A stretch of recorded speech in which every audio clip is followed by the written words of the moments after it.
Welcome to STV. నా పేరు శ్రావ్య. బులెటిన్లో అప్డేట్స్ చూద్దాం. తెలంగాణ కరీంనగర్ జిల్లా జమ్మికుంట తహసీల్దార్ జానకి ఏసీబీ అధికారుల వలలో చిక్కారు. ఆమె బంధువుల ఇళ్లలోనూ 5 చోట్ల నిన్న ఉదయం నుండి రాత్రి వరకు ఏసీబీ అధికారులు సోదాలు చేశారు. ఈ సోదాల్లో 3,20,00,000 రూపాయల విలువైన ఆస్తులను ఏసీబీ గుర్తించింది. 7 ఎకరాల వ్యవసాయ భూమితో పాటు భారీగా ఓపెన్ ప్లాట్లను కొనుగోలు చేసినట్లు గుర్తించారు. వాటితో పాటు 1.5 కిలోల బంగారు ఆభరణాలతో పాటు 1,40,000 నగదును స్వాధీనం చేసుకున్నారు. కేసు నమోదు చేసి కోర్టు ఎదుట హాజరుపరచగా కరీంనగర్ కోర్టు 14 రోజుల పాటు రిమాండ్ విధించింది.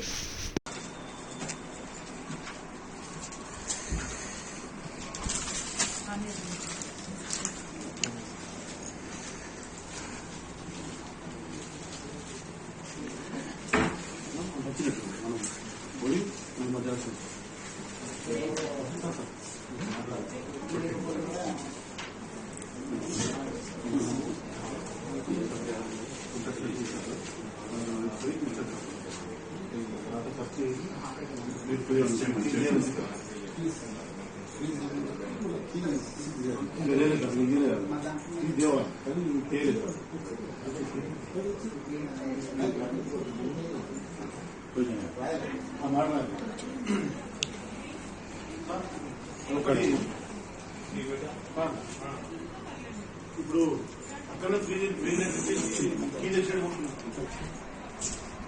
ఈ కొంత తీసుకుపోయినా ఈ తీసుకుపోయినా ఖర్చుపోతారు ఖర్చు ఏది వచ్చి ఫీజు ఇస్తారు. ఫీజు అక్కడ